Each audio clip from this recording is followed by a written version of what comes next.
So hello everyone, welcome back to my YouTube channel CA Learners and this side CA परिधि कोठारी। आज मैं आपके लिए CA फाइनल AFM का ऐसा पेपर एनालिसिस लेकर आई हूँ ना, आपका AFM का पेपर एकदम सॉर्ट हो जाएगा। मेरे AFM में 78 मार्क्स थे एंड बिलीव मी, मैंने ICI मटेरियल के अलावा कुछ भी नहीं करा।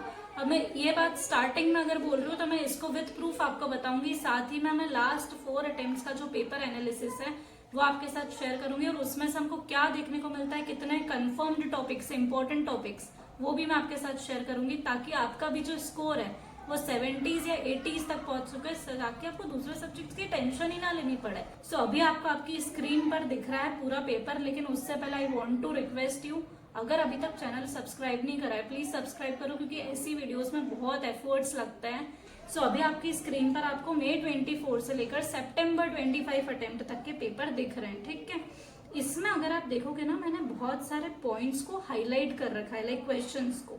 सो इस बार पेपर एनालिसिस के साथ साथ मैंने आपके लिए एक और बढ़िया चीज करी है कि ICI मटेरियल से सेम क्वेश्चंस कौन से आए थे वो मैंने हाईलाइट कर दिए हैं।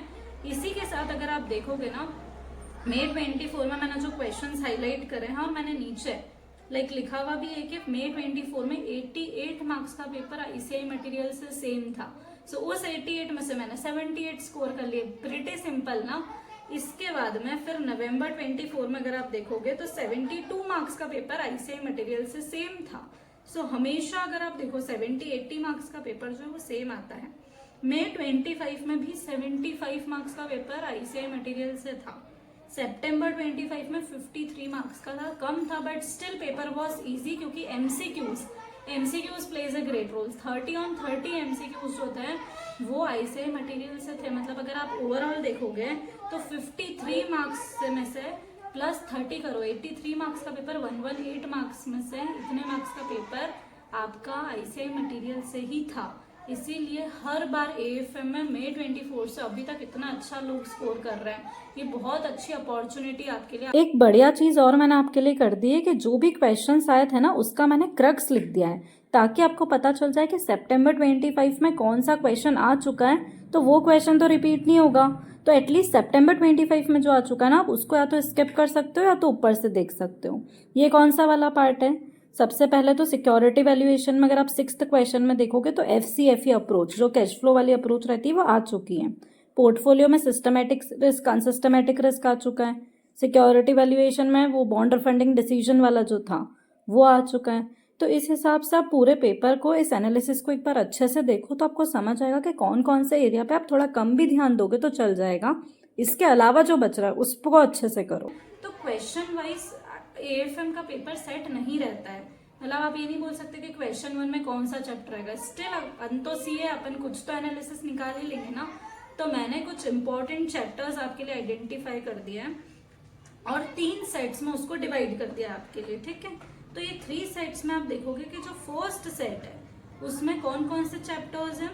Portfolio management, security valuation, mutual fund, derivatives, IRRM और बिजनेस वैल्यूएशन। इन सब का अगर आप वेटेज मिलाकर देखोगे ना तो 60 to 70 मार्क्स आपका इजीली क्रॉस कर रहा है।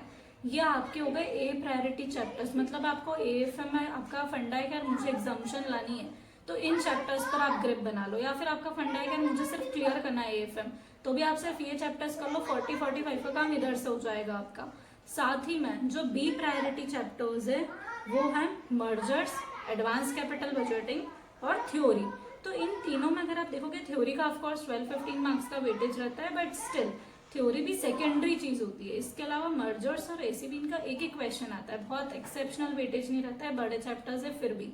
तो आप चाहो तो इनको सेकंड प्रायोरिटी पर रख सकते हो, इनके आप सिर्फ LDR क्वेश्चंस कर लो। इसके अलावा थर्ड प्रायोरिटी पर आप फॉरेक्स और IFM रखा है मैंने, लेकिन मेरा एक पर्सनल रिकमेंडेशन ये है कि थर्ड प्रायोरिटी पर रखने का मतलब ये नहीं है कि आप इसको स्किप कर दो। आपको AFM का पेपर एग्रीगेट वाला पेपर है, हमको सब कुछ कवर करना है। स्टिल फॉरेक्स का क्या होता है ना, 1.5 डे में रिविजन नहीं हो पाता है या फिर बहुत मुश्किल हो जाता है कवर करना, इस पर टाइम लेफ्ट। तो आप फॉरेक्स के लिए एटलीस्ट वीडियो देखकर जरूर जाना, रिविजन वीडियो। ये आपको क्या बेनिफिट देगी? अगर आप देखोगे MCQ का एनालिसिस, हर बार MCQ आता है फॉरेक्स से 6 to 8 मार्क्स तक का, और जिसने फॉरेक्स को टच तक नहीं करा ना वो पूरा एमसीक्यूज उसको छोड़ना पड़ता है, और ये सीधे शॉर्ट नंबर इधर जाते हैं, और एमसीक्यूज बहुत सिंपल भी रहते हैं। तो आपकी प्रिपरेशन बस इतनी होनी चाहिए, आप क्वेश्चंस मत सॉल्व करो फॉरेक्स के, सिर्फ आपको क्या करना है, रिवीजन वीडियो देखकर चल जाओ, एमसीक्यू आपसे बन जाएंगे। डिस्क्रिप्टिव के लिए मत करो प्रिपरेशन, डिस्क्रिप्टिव में अगर 2 क्वेश्चंस भी आते हैं सपोज, तो आपको क्या करना है, एक क्वेश्चन तो आप स्किप कर सकते हो ना, बाकी सब कुछ तो आपने करा ही है, और बाकी का जो एक क्वेश्चन है वो कितने मार्क्स करेगा, 6 मार्क्स 7 मार्क्स, वो वाला स्किप कर देना। उसके बाद भी 94 मार्क्स का पेपर तो आपके हाथ में है ना, 94 में से भी क्या आप 70 नहीं ला सकते, क्या आप 60 नहीं ला सकते हो, फॉर श्योर ला सकते हैं। तो ये हो गई स्मार्ट स्ट्रेटेजी फॉरेक्स के लिए। इसके बाद अगर हम थ्योरी की बात करें, सो थ्योरी में भी आप देखोगे कि यूं तो 5 चैप्टर्स है, राइट, बट स्टिल 5 में से 3 चैप्टर्स में से कंफर्म्ड थ्योरी आती है। अगर आप देखोगे तो एक फाइनेंशियल पॉलिसी जो चैप्टर है ना, वो हर बार एग्जाम में आता ही है 4 मार्क्स के लिए कंफर्म्ड। इजी क्वेश्चन भी आता है उसमें से, इतना टफ भी नहीं आता है। फॉरेक्स के लिए सिंपल रूल है, आप रिविजन वीडियोस देखो, और जो फैकल्टीज ही पीडीएफ प्रोवाइड करती है ना, वहां से करो इसको फ्री टाइम में। तो एक चैप्टर तो हो गया फाइनेंशियल पॉलिसी। उसके बाद में फिर सेकेंड चैप्टर है स्टार्टअप फाइनेंस, इसका भी कंफर्म्ड 4 मार्क का क्वेश्चन मिलता ही मिलता है। और थर्ड चैप्टर है सिक्योराइटाइजेशन। तो ये 3 चैप्टर्स आप करो, अगर 15 मार्क्स तक की भी थ्योरी आ रही ना, तो 10 to 12 मार्क्स तो आपको यही देके चल जाएंगे। तो ये हो गई अगेन एक स्मार्ट ट्रिक। बाकी बचे कौन सा चैप्टर फिर, रिस्क मैनेजमेंट और सिक्योरिटी एनालिसिस। इसमें भी जो प्रैक्टिकल पार्ट होता है वो थोड़ा ज्यादा इंपॉर्टेंट होता है। तो आपको क्या करना है, रिस्क मैनेजमेंट, सिक्योरिटी एनालिसिस, इन दोनों का प्रैक्टिकल पार्ट करा, और बाकी ये जो 3 चैप्टर्स मैंने बताए इसमें आपने कर लिया थ्योरी अच्छे से प्रिपेयर। इसके बाद मैं आपको एक शॉकिंग फैक्ट बताऊं, जो 2 छोटे चैप्टर्स है ना, म्यूचुअल फंड और IRRM, मोस्टली लोग क्या करते हैं इस पे इतना ध्यान नहीं देते हैं, बट होता क्या है कि IRRM और म्यूचुअल फंड्स का वेटेज बहुत ज्यादा है। तो भले ये छोटे पर बहुत ज्यादा वेटेज है, तो आपको इसको बिल्कुल भी मिस नहीं करना है। इसके अलावा बहुत सारे लोगों के मन में ये डाउट चल रहा है कि AFM का पेपर तो अब टफ आ सकता है, काफी अटेम्प्ट से बहुत सिंपल पेपर दिख रहा है। तो इसमें हमारी स्ट्रेटेजी क्या होनी चाहिए, आपको सिंपल काम करना है। नवंबर 24 का पेपर अच्छा लेवल का था, that was not very easy paper, still उसमें भी एग्जामिशन आई है, उसमें भी आपने देखा कि नवंबर 24 में 72 मार्क्स का ICI मटेरियल में से क्वेश्चंस रिपीट हुए थे। आपको क्या करना है, ICI मटेरियल पर ही विश्वास रखना है, वो आपको डेफिनेटली एग्जामिशन स्कोर करवाएगी टफेस्ट पेपर्स में भी। इसके अलावा आपको रिवर्स कैलकुलेशन के क्वेश्चंस देखकर जाने हैं। तो जैसे पोर्टफोलियो हो गया, सिक्योरिटी वैल्यूएशन हो गया, mutual fund, advance capital budgeting, इनमें रिवर्स कैलकुलेशन वाले क्वेश्चंस बनते हैं। तो इनके लिए आपको प्रिपेयर्ड रहना है, क्योंकि जब भी टफ पेपर आएगा म्यूचुअल फंड्स के क्वेश्चन, पोर्टफोलियो और सिक्योरिटी वैल्यूएशन, इन सब के रिवर्स कैलकुलेशन के क्वेश्चन देखने को मिलेंगे। सेकेंड पेपर टफ कैसे होगा कि जो अनएक्सपेक्टेड एरियाज रहते हैं, जैसे कि ब्लैक स्कॉल्स मॉडल हो गया, कौन करता है इसको, जैसे बाइनोमियल मॉडल हो गया, समझ नहीं आता है बाइनोमियल रिस्क न्यूट्रल बहुत सारे लोगों को, तो वहां से क्वेश्चन मिलेंगे। थर्ड पॉइंट, IFM और फॉरेक्स का वेटेज ज्यादा देखने को मिलेगा अगर टफ पेपर आ गया तो आपको अगर लग रहा है कि यार टफ हो सकता है पेपर, तो आप इससे डरो मत, आप सिंपली क्या करो, ICI मटेरियल पर ही स्टिक रहो, अपनी प्रिपरेशंस पर कॉन्फिडेंट रहो। लेकिन ये जो मैंने 3 एरियाज बताया ना, इसके लिए आप प्रिपेयर्ड रहो। इसके अलावा जो थ्योरी चैप्टर्स उनका प्रैक्टिकल पार्ट आ सकता है, कैसा आएगा, रिस्क मैनेजमेंट और सिक्योरिटी एनालिसिस, हो सकता है कि इसमें से एक क्वेश्चन आपको देखने को मिल जाए। और ऐसे ऐसे क्वेश्चन ICI पूछ रहा है ना, जो आप कभी भी लाइक एक क्वेश्चन है म्यूचुअल फंड में पोर्टफोलियो अप्रिसिएशन का परसेंट वगैरह टोटल इनकम निकालनी रहती है ना, वो वाला, वो थोड़ा एक्सपेक्टेड कम रहता है, वही आया था।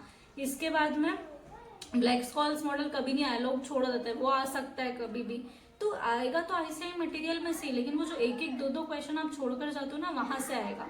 तो उसके लिए हमको प्रिपेयर्ड रहना है, तो अपना काम बन जाएगा बॉस, भले कितने ही टफ पेपर आए।